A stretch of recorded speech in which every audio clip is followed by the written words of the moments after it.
Janice wakes up early out of nervousness. It is going to be a long and complicated day for her of seeing Nelson off at 9, picking Harry up at noon, taking a quiz in British property law at 7 in Brew Extension of Penn State in a renovated, disused elementary school on South Pine Street. A section she isn't too easy about parking the car in at night. In Penn Park in mid-May, the day begins with a kiss of coolness as in Florida. The little limestone house is cozier now that the surrounding trees are fully leafed. She has enjoyed enough to add to her feelings of guilt. These days of Harry's being in the hospital and her being free to come and go, that explanation to get in bed early or late as she pleases, to watch what television shows she wants to. Wednesday nights, for instance, she likes Unsolved Mysteries, but Harry is always sitting beside her in the study or in bed, telling her how ridiculous these so-called mysteries are, how they always derive, if you think about it, from the testimony of people who are either mentally unbalanced or have something to gain financially. The older Harry gets, the more cynical he is. He used to be religious in a funny way. They couldn't put this show on television if there weren't some truth to it, and Robert Stack seems ever so sensible. Last night, what was being out with Charlie at that Vietnamese place along Maiden Springs Pike, it was nice. She never figured out what she's supposed to do with those bubbly, brittle rice things like warped pancakes that were so tasteless he must be supposed to dip them in something. She missed all but the last 10 minutes of 30-something, which she likes to watch Tuesdays because it's so different from how she was when she was 30-something. Owes demands on her mother, wife, daughter, then being Charlie's mistress for a while.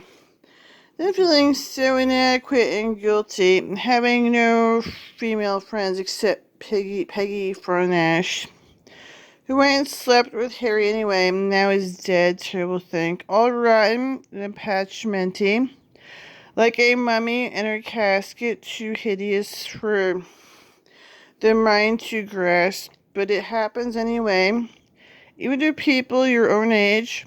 With Harry gone, she can eat Campbell's chicken noodle soup cold out of the can when she wants, with a few Ritz crackers crushed in. Not have to worry about giving him a good balanced, low fat, low sodium meal. It complains to his tasteless, huh? Maybe being a widow won't be so very bad, is the thought she keeps trying not to think. Last night, it rained hard for an hour. She kept awake by drumming on the air conditioner that they say showers this evening again. The sun is making a kind of tawny frog slanting across the yard to the neighbors' tall trees to where Harry was little vegetable garden, imitation of the one his parents had in the backyard on Jackson Road. All he grows is lettuce and carrots and kohlrabi. He does love to nibble. She sees her coffee that Brian and Willard are getting along better today's show. After all that unfortunate thing,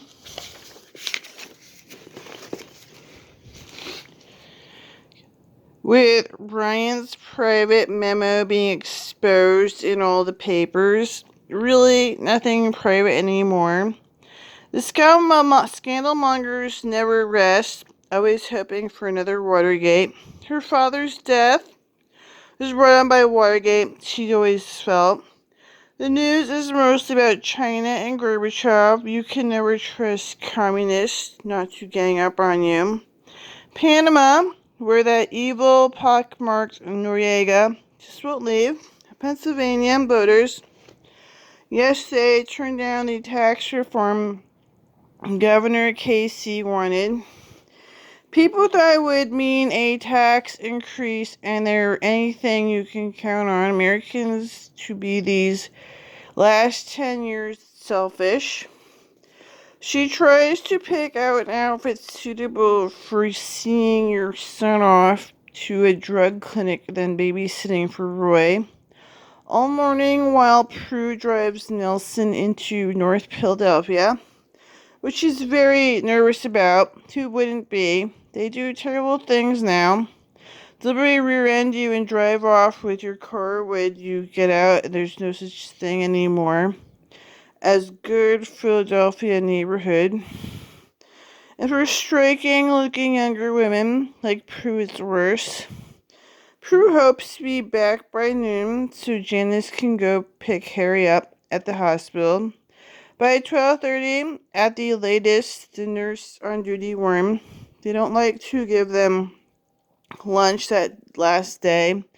Girls are coming around to make the beds, don't like having somebody in one of them dirtying the sheets and then leaving.